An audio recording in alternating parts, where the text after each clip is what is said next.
Client ने एक 30 page का कॉन्ट्रैक्ट आपके पास भेजा विद इंस्ट्रक्शन, प्लीज इसे रिव्यू कर दें और बताएं कॉन्ट्रैक्ट में कोई प्रॉब्लम तो नहीं है ना, कॉन्ट्रैक्ट परफेक्ट तो है ना। अब आप उसे देखते हैं, 47 clauses, dense legal language, footnotes, annexes और schedules. Oof, oh my god. और इस पे भी क्लाइंट बोल रहा है he or she needs it by tomorrow morning. familiar situation है ना ये? हाँ जी, वेलकम टू सृष्टि लीगल। मैं हूँ सृष्टि, आपकी कंपेनियन आपकी लीगल जर्नी में। और आज ड्राफ्टिंग विद क्लॉड के पार्ट 2 में हम सीख रहे हैं किसी कॉन्ट्रैक्ट को क्लॉड की हेल्प से एफिशिएंटली रिव्यू और रेडलाइन कैसे करें। So without wasting time, let's dive into the video. Drafting और रिव्यू दोनों अलग अलग चीजें हैं। ड्राफ्टिंग में आप किसी भी डॉक्यूमेंट को स्क्रैच से बनाते हैं, वाइल रिव्यू में आप किसी बने बनाए डॉक्यूमेंट को क्रिटिकली एनालाइज करते हैं, लूप होल्स ढूंढते हैं और अनफेयर क्लॉजेस को आइडेंटिफाई करके उस पे सजेशंस देते हैं कि इसमें क्या चेंज होना चाहिए। और ये ज्यादा क्रिटिकल काम है और क्लॉड एआई इसमें आपकी बहुत मदद कर सकता है अगर आप प्रिसाइज फ्रेमवर्क को ढंग से अप्लाई करो तो। सो लेट्स लर्न कि प्रिसाइज फ्रेमवर्क को रिव्यू में कैसे अप्लाई करते हैं। So for giving prompt to Claude, सबसे पहले हम क्लॉड एआई ओपन करेंगे अपने ब्राउजर में जाके। क्लॉड एआई ओपन करने के बाद हम उसमें दो तरीके से अपने कॉन्ट्रैक्ट अपलोड कर सकते हैं। एक, just by attaching the contracts, और second, by copying and pasting the text. अगर हमें कॉपी और पेस्ट करना है टेक्स्ट को तो हम ये अपने प्रॉम्प्ट के बीच में कॉपी पेस्ट करेंगे, वाइल अगर हमें अटैच करना है तो सबसे पहले हम अपना कॉन्ट्रैक्ट अटैच कर देंगे, उसके बाद अपनी प्रॉम्प्टिंग शुरू करेंगे। सो प्रॉम्प्टिंग के लिए याद है ना प्रिसाइज फॉर्मेट। हम क्लॉड को डॉक्यूमेंट रिव्यू करने के लिए या कॉन्ट्रैक्ट रिव्यू करने के लिए जो प्रॉम्प्ट देते हैं वो प्रॉम्प्ट का तरीका प्रिसाइज फॉर्मेट से है। So P in precise stands for persona. Persona में हम क्लॉड को बताते हैं कि एग्जैक्टली क्लॉड है क्या। सो यहाँ क्लॉड एक स्पेशलिस्ट रिव्यूअर है, इसलिए हम क्लॉड में मेंशन करेंगे कि you are an experienced Indian contract lawyer specialising in commercial agreements and risk analysis. Second, R in precise stands for relevant context. इसमें हम कॉन्ट्रैक्ट का बैकग्राउंड बताते हैं। context, background, right? सो यहाँ हम क्लॉड को लिखेंगे कि I am sharing a service agreement. My client is a service provider. I need a risk focused review from their perspective. Now, अब precise के E को समझते हैं। E in the precise framework stands for entities and facts. Review में क्योंकि entities को review करने का कोई सेंस नहीं बनता, इसलिए यहाँ हम कॉन्ट्रैक्ट के फैक्ट्स को मेंशन करेंगे। मैंने शुरू में बताया था ना, या तो आप कॉन्ट्रैक्ट अटैच कर सकते हैं या तो कॉन्ट्रैक्ट के फैक्ट्स को बाद में कॉपी पेस्ट कर सकते हैं। तो अगर आपने कॉन्ट्रैक्ट अटैच नहीं किया है तो यहाँ आप कॉन्ट्रैक्ट के फैक्ट्स को कॉपी पेस्ट कर दें या फिर वो रेलेवेंट सेक्शन कॉपी पेस्ट कर दें जो आपने रिव्यू करना है। और अगर आपने कॉन्ट्रैक्ट को अटैच कर दिया है तब तो कोई बात ही नहीं है, डायरेक्टली लिख दें take the facts from attached contract, simple. C in the precise framework stands for component और क्लॉजेस। यहाँ हम वो सारी चीजें मेंशन करते हैं जिसे हमें स्पेसिफिकली रिव्यू करना है। फॉर एग्जाम्पल, अगर हम सर्विस एग्रीमेंट को रिव्यू कर रहे हैं जो हमने लास्ट पार्ट में बनाया था, यहाँ हम ये मेंशन कर सकते हैं कि identify top 5 risk areas for service provider. Check for force majeure clause, limitation of liability, indemnification clauses, flag anything missing. Now, I in the precise format stand for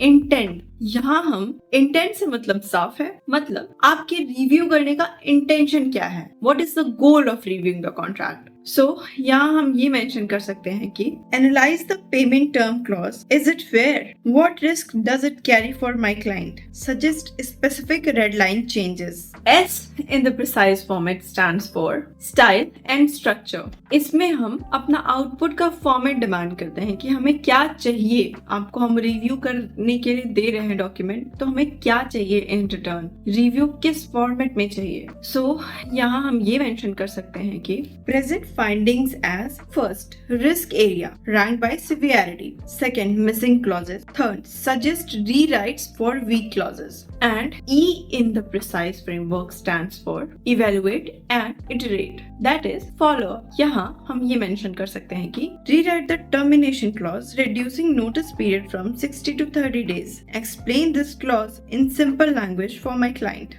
Basically हम ये पहले भी मेंशन कर चुके हैं कि कभी भी AI से जनरेटेड कंटेंट, चाहे वो कॉन्ट्रैक्ट रिव्यू कर रहा हो चाहे वो कॉन्ट्रैक्ट बना रहा हो, उसको हम अपने फर्स्ट ड्राफ्ट की तरह रखते हैं, ना कि लास्ट ड्राफ्ट। उसको हम जूनियर के द्वारा ड्राफ्ट किए गए कॉन्ट्रैक्ट के जैसे ही समझते हैं। सो हमेशा इवेलुएट करना बहुत जरूरी है। कभी कभी रिव्यू में हम ये भी आइडेंटिफाई कर लेते हैं कि इसमें ये जो क्लॉज मेंशन है वो कंप्लीट नहीं है, वो फॉल्टी है, तो वहां उस कंडीशन में ही हम ये मेंशन कर सकते हैं कि ये वाला क्लॉज रीइवैल्यूएट करो, इसको रीड्राफ्ट करो। ये सारी चीजें तभी यूजुअली यूज होती हैं जब हम कॉन्ट्रैक्ट में कोई फॉल्ट आइडेंटिफाई कर चुके हैं और हम उसे रीइवैल्यूएट करना चाहते हैं। एंड इस पूरे प्रिसाइज फ्रेमवर्क को ध्यान में रखते हुए जो हमने प्रॉम्प्ट बनाया है वो लास्ट में हमारा प्रॉम्प्ट कुछ ऐसा दिखेगा।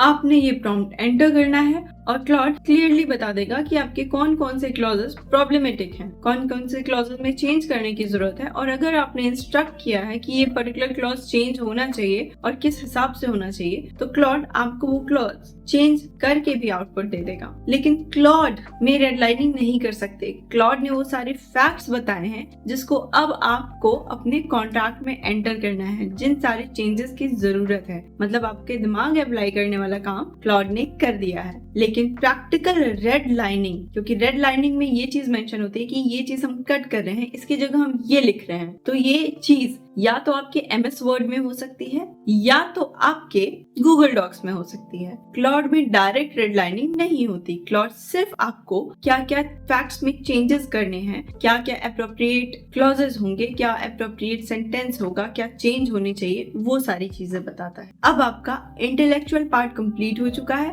और अब आपका प्रोसीजरल पार्ट आपने शुरू करना है अपने MS वर्ड या गूगल डॉक्स में। सो अब समझते हैं कि रेड लाइनिंग प्रैक्टिकली कैसे करें। रेड लाइनिंग मतलब स्ट्राइक थ्रूज एंड इंसर्शन। जो क्लॉज, जो लाइन प्रॉब्लमेटिक है उसको कट करना और उसकी जगह नई लाइनें लिखना। सो इसके लिए सबसे पहले हमें अपना कॉन्ट्रैक्ट अपने MS वर्ड में ओपन करना होगा। अगर हमें MS वर्ड में कॉन्ट्रैक्ट नहीं मिला है, जो कॉन्ट्रैक्ट जहां भी मिला है उसको वहां से कॉपी करें और MS वर्ड में पेस्ट करें। यूजुअली कॉन्ट्रैक्ट्स हमें MS वर्ड फॉर्मेट में ही मिलते हैं अगर सामने वाले इंसान ने उसे रिव्यू करने के लिए दिया है तो। So step number 1, open your contract in MS word. Step 2 में हमें ट्रैक चेंजेस इनेबल करने होंगे। इसके लिए आप रिव्यू टैब में जाएं। रिव्यू टैब में जाके आपने ट्रैक चेंजेस पे क्लिक करना है। अब आपका MS वर्ड डॉक्यूमेंट रेडी हो चुका है पुरानी चीजें कट करने के लिए और नई चीजें इंसर्ट करने के लिए। देन स्टेप 3, ओरिजिनल टेक्स्ट जिससे आपको प्रॉब्लम है या जो आपको प्रॉब्लमेटिक लग रहा है, जो आपको सही नहीं लग रहा है, उसे डिलीट करें। आप इसको डायरेक्ट सेलेक्ट करके बैक स्पेस भी क्लिक कर सकते हैं और बारी बारी भी डिलीट कर सकते हैं और उसकी जगह अपना नया टेक्स्ट इंसर्ट करें। आप इसे मैनुअली भी कर सकते हैं, लेकिन क्यों करेंगे मैनुअली? क्लॉड ने ऑलरेडी जो नया टेक्स्ट जनरेट करके दिया है उसे आप क्लॉड से कॉपी करें और अपने MS वर्ड डॉक्यूमेंट में पेस्ट कर दें। अब क्योंकि ये ट्रैक चेंजेस में हुआ है, ओरिजिनल डॉक्यूमेंट में रैंडम ऐसे ही नहीं हुआ है, तो ट्रैक चेंजेस में जब आप कोई चीज डिलीट करते हैं तो वो पूरी गायब नहीं होती। आप जो भी चीज डिलीट किए हैं वो ओरिजिनल टेक्स्ट के ऊपर एक स्ट्राइक थ्रू लाइन आ जाती है, ऐसे जैसे किसी टीचर ने पेन से उसे काटा हो। तो आप ओरिजिनल टेक्स्ट जिसे आप डिलीट किए हैं वो भी देख पाएंगे और सामने वाला इंसान जिसे वो डॉक्यूमेंट आप भेजेंगे वो भी देख पाएगा कि कौन सा ओरिजिनल टेक्स्ट कट हुआ है और उसके बगल में आपने जो चेंज टेक्स्ट लिखा है आप वो भी साफ साफ देख पाएंगे। यानी कि जो चेंजेस हैं वो भी देख पाएंगे और जो चेंज किया गया है, जो चीजें हटाई गई हैं, आप वो भी देख पाएंगे कि आपने क्या हटाया। लेकिन इसके साथ साथ आपको ये भी क्लैरिफाई करना होगा कि आपने वो चेंजेस क्यों किए हैं। तो इसके लिए आप वहीं रिव्यू टैब में कमेंट बॉक्स पे क्लिक करेंगे, कमेंट इनेबल करेंगे और कमेंट बॉक्स में ये मेंशन करेंगे कि आपने क्या ऐड किया है और क्यों ऐड किया है, या फिर जो भी आपकी अपनी जनरल टिप्पणियां हैं कि आपने आपके हिसाब से पुराना क्लॉज क्यों गलत था और नया क्लॉज क्यों सही है। ये सारी चीजें आप कमेंट बॉक्स में एंटर करेंगे कमेंट इनेबल करके। दैट इज क्या चेंज किया है और क्या कंसर्न था। और इस तरह बहुत सारे चेंजेस करने के बाद आपका contract professionally ready review document बन चुका है। अब आप इसे सेव कर दें और कहीं सुरक्षित जगह सेफली रख लें, जिससे आपको इसको क्लाइंट को भेजने में आसानी हो। तो देखा ना आपने, क्लॉड की हेल्प से आपने ये जनरेट कर लिया कि ये कॉन्ट्रैक्ट में क्या क्या चेंजेस की जरूरत होगी, और MS वर्ड में आपने उसे एक्चुअली प्रैक्टिकली रेड लाइन कर लिया। तो इस वीडियो में हमने जनरेट करने से लेके रेड लाइन करने तक सब सीखा, वो भी स्मार्टली। तो जो काम आप 2 दिन में करते, अब आपका 2 घंटे में कंप्लीट हो जाएगा। तो बताइए, क्या अभी भी आपको ये लगता है कि आर्टिफिशियल इंटेलिजेंस आपकी जॉब को टफ बना देगा? अरे, आर्टिफिशियल इंटेलिजेंस ने तो आपकी जॉब को बहुत